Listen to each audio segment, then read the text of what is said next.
Assalamualaikum warahmatullahi wabarakatuh. Perkenalkan, nama saya Alicia Safiro Laurasita dengan NIM G00241128 dari kelompok B3.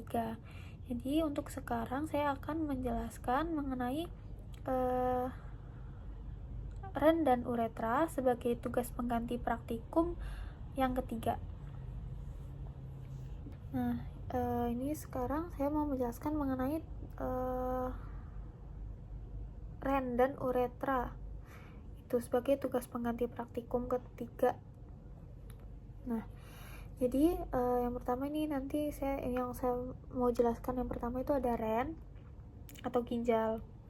Nah, ginjal dia ini terletak di retroperitoneal pada dinding abdomen posterior dan ditemukan di antara prosesus transversal T12 dan L3. Terus di bagian atasnya di setiap ginjal itu dia dipisahkan oleh fascia renalis. Itu ini di sini nggak kelihatan ya.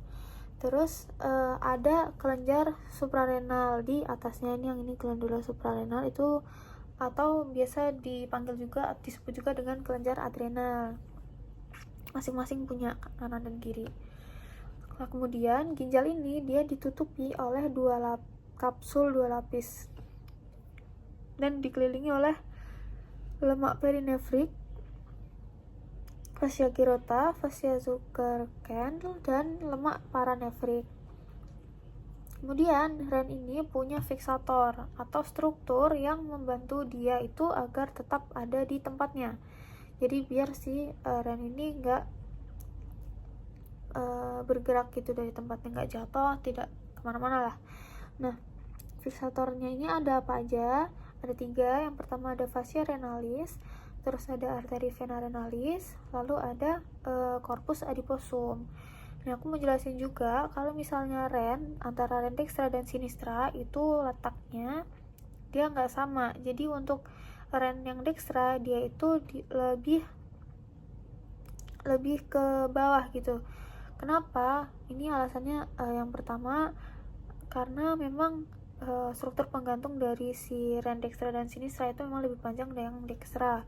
Kemudian REN yang dextra atau yang kanan ini juga terdesak oleh organ-organ yang ada di atasnya, misalnya hepar gitu. Nah, kemudian ini ada vaskularisasi dan inervasinya.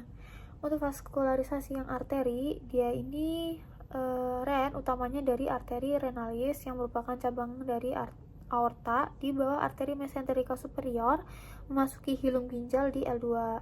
Terus kedua arteri renalis terbagi dekat hilum renalis yang mengeluarkan 5 arteri segmental. Ada arteri segmental posterior, arteri segmental superior, arteri segmental anterosuperior, arteri segmental anteroinferior, dan arteri segmental inferior.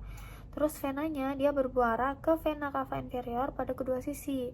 Terus vena renalis kiri menerima darah dari 3 sumber, sedangkan sisi kanan vena suprarenalis sinistra, vena testicularis sinistra, dan vena prenica inferior sinistra itu langsung menuju ke vena cava inferior.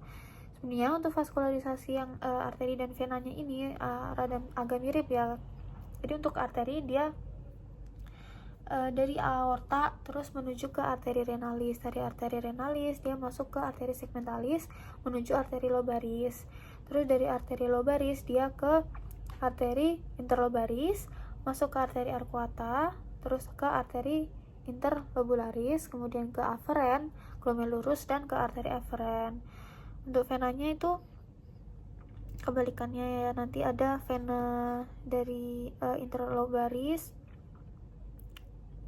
masuk ke arcuata, terus ke interlobaris, kemudian baru ke vena renalis dan ke vena cava inferior.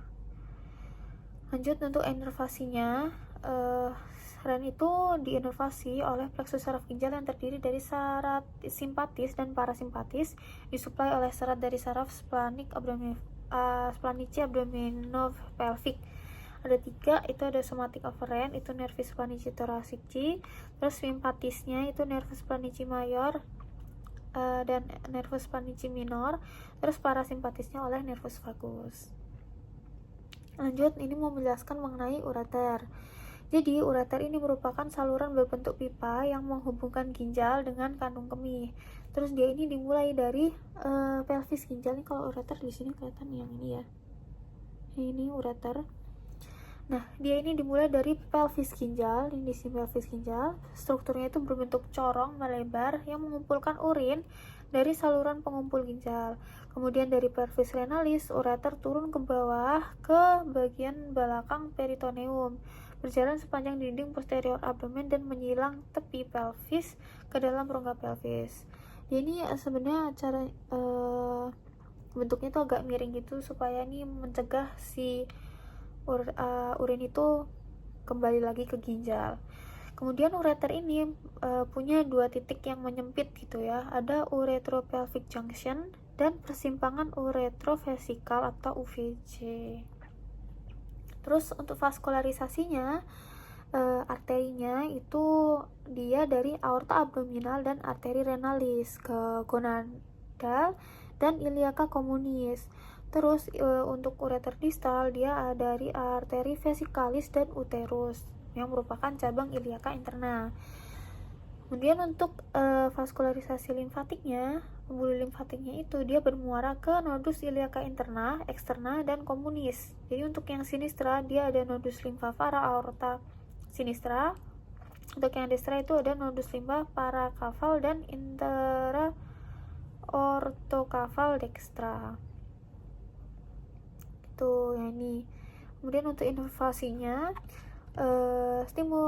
stimulasi simpatis dari serabut T10 dan sampai L2. Kemudian plexus otonom aorta renal superior dan hipogastricus inferior memunculkan serabut postganglionik. Sementara itu, syaraf planicie pelvis sakral S2 dan sampai S4 itu menyediakan persyaratan parasimpatis ureteral. Jadi ada 3 ya inervasi utamanya, itu ada plexus renalis, plexus intermesentrik, dan ada plexus hipogastrik superior. Gitu. Sekian dari saya, terima kasih. Assalamualaikum warahmatullahi wabarakatuh.